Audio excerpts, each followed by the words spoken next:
Les activités agricoles peuvent impacter les ressources en eau. Le technicien agricole de bassin versant fait le lien entre le monde agricole, les collectivités et les gestionnaires de l'eau. Sa mission principale consiste à accompagner les agriculteurs et professionnels vers des méthodes plus respectueuses pour l'eau, la biodiversité et les sols.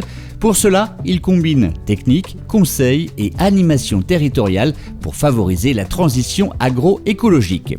Au quotidien, il réalise des diagnostics d'exploitation, conseille sur les pratiques agricoles et contribue à la mise en œuvre de projets ou dispositifs collectifs comme par exemple les projets agro-environnementaux et climatiques PAEC, les paiements pour services environnementaux PSE ou encore les démarches captage prioritaire. Bonjour, je m'appelle Tristan, je suis animateur agricole bassin versant pour Eau du Bassin Rennais.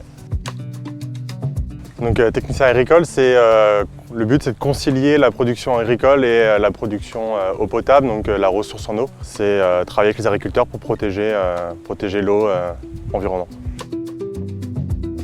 Alors dans le quotidien, moi je rencontre soit individuellement les agriculteurs, soit je travaille avec des organismes de conseil agricole pour travailler à des programmes d'action. Le but c'est de construire sur une année ou sur 3 ans des programmes pour transformer l'agriculture vers quelque chose qui protège l'environnement et qui protège l'eau. Concrètement, nous on travaille beaucoup sur le désherbage mécanique du maïs. Le but c'est de remplacer les molécules chimiques pour désherber la culture de maïs par du désherbage mécanique avec tracteurs et outils mécaniques. L'idée c'est de remplacer l'utilisation de produits chimiques. Les contraintes, c'est que moi je viens avec une casquette protection de l'environnement et les agriculteurs, ils ont une entreprise à faire tourner, ils ont des bouches à nourrir. Donc parfois, c'est pas forcément quelque chose qui sont compatibles. Un mode de production au plus grand nombre et protéger un environnement local. Donc on peut avoir des divergences d'idées. 50% d'agriculteurs qui sont motivés à venir du changement, à travailler de manière plus durable. Et puis j'en ai 50% d'autres qui restent à convaincre, qui sont plus réticents car ils sont dans un modèle où ça reste leur moyen de production. Donc c'est grâce à ça qu'ils vivent, donc ils ont peur de s'engager des fois. Il faut savoir convaincre, mais il faut savoir comprendre surtout. La compréhension du métier de l'autre, la compréhension de l'environnement, allier cette compréhension à transmettre vers d'autres informations, d'autres personnes compétentes pour avoir du conseil le plus précis possible.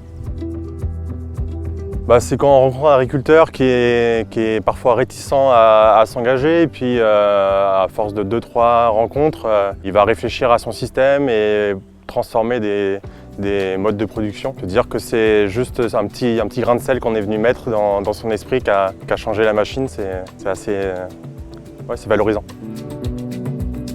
De suivre un peu son instinct et de suivre son envie. L'idée c'est de travailler avec le plus large public possible, donc il faut rester motivé on va dire. Et de continuer à rencontrer toujours de plus en plus de monde, c'est comme ça qu'on apprend le plus et qu'on arrive à parler avec le plus de monde.